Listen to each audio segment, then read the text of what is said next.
আজি মই তোমালোকক আৰ্টিকুলৰ বিষয়ে ক'ম। আৰ্টিকুল হৈছে এতিয়া তিনিটা। ইংৰাজী ভাষাত AND এই তিনিটা আৰ্টিকুল বুলি কোৱা যায়। গতিকে এই আৰ্টিকুল তিনিটা কেনেকৈ ব্যৱহাৰ হয় মই তোমালোকক ক'ম, শুনিবা। প্ৰথমতে চাবা এন এপল। এই এনটো মই এটা আপেল খাইছিলোঁ, এটা। তাৰে পিছৰ চেণ্টেন্সটো যোৱা a boy is standing under the tree. A boy এজন ল'ৰাই ষ্টেণ্ডিং থিয় হৈছে আণ্ডাৰ দ্য ট্ৰী এজোপা গছৰ তলত, গছজোপাৰ তলত, এজোপা নহয় গছজোপাৰ তলত এটা ল'ৰাই থিয় হৈ আছে। The sun rises in the east. The sun সূৰ্যটো পূব পিনে উদয় হয়। আমাৰ নিৰ্দিষ্ট এটা সূৰ্য এটাই, গতিকে যি এটা বস্তু থাকে বা এনেকৈ ডাঙৰ কিবা এটাক বুজাব গ'লে মানে নিৰ্দিষ্ট এটাক বুজালে তাৰে আগত এই ডিটো বহে, ডিটো। গতিকে ভালদৰে মন কৰিবা। N do not point out any definite. তাৰে এ আৰু এনে মানে নিৰ্দিষ্ট পইণ্ট আউট নকৰে, নিৰ্দিষ্ট পইণ্ট আউট নকৰে, ডিফিনিট নকৰে। অৰ particular person or thing. Particular মানুহ বা বস্তুক এ আৰু এনে নিৰ্দিষ্টকৈ নেদেখুৱাই, মানে এনে এটা আপেল, এটা ল'ৰা, এনেকুৱা। The is used when we speak of some particular person or thing. ডিটোৱে কিন্তু তাৰমানে নিৰ্দিষ্ট মানুহ বা বস্তু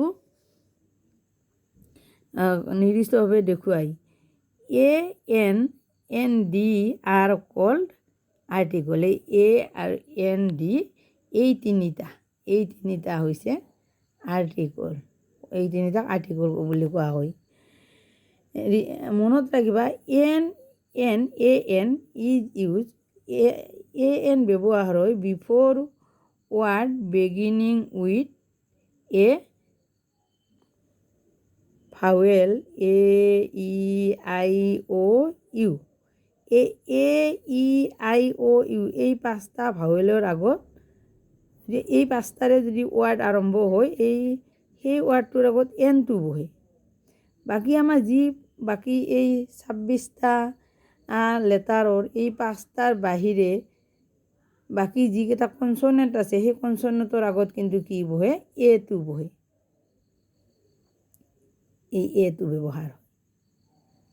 আৰু এই ভাৱেল পাঁচটাৰ আগত এনটো ব্যৱহাৰ হয়। আৰু আমাৰ যি ছেমি ভাৱেল আছে WY এইকেইটাৰ আগত কেতিয়াবা সমূহ সাপেক্ষে ব্যৱহাৰ ইও হয়, এনো হয়। এইবিলাক তোমালোকে ডাঙৰ হ'লে ভালদৰে পাবা। এতিয়া মই কেইটামান চেণ্টেন্স দিছোঁ যাব। Now fill the blank with appropriate article. আমাৰ এপ্ৰপ্ৰিয়েট আৰ্টিকল আমি বহু চেণ্টেন্স কেইটা চাবাচোন। হৰি ৱাজ কি কৈছে, আনপপুলাৰ বয়। এই হৰি ৱাজ, ইয়াতে হৰি ৱাজ এন, কাৰণ ইউ দি আৰম্ভ হৈছে, আমাৰ ইউটো ভাৱেল। গতিকে কি ইয়াতে বহিব, হৰি ৱাজ এন বহিব। ইয়াতে কি বহিব, এন বহিব। ডি বয়, তাৰমানে নিৰ্দিষ্ট এটা ডি বয়জ ল'ৰাবোৰৰ কথা কৈছে। ডি বয়জ নিৰ্দিষ্ট কেইটামান, চবৰে কৰা নাই। ডি বয়জ এণ্ড গাৰ্ল নিৰ্দিষ্ট কেইটামান ল'ৰা আৰু ছোৱালী। ৱেন two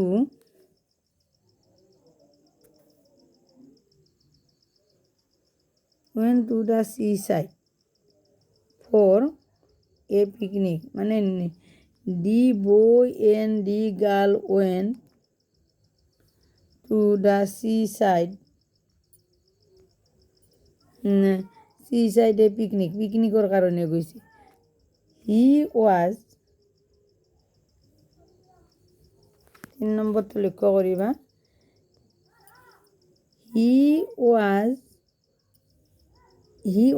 he saw a big crab coming toward him এটা ডাঙৰ মানে কৰা তাৰ ফালে আহিছে a big এটা ডাঙৰ I found an empty ইটো এটা ফাউল গতিকে এতেও কি বহিব n বহিব n এতে কি বহিছিল c d আৰু এটো n empty বটল মানে ই যেটো আৰম্ভ হৈছে empty শব্দটো গতিকে ইয়াতে কি হ'ব n the sea creature ate his food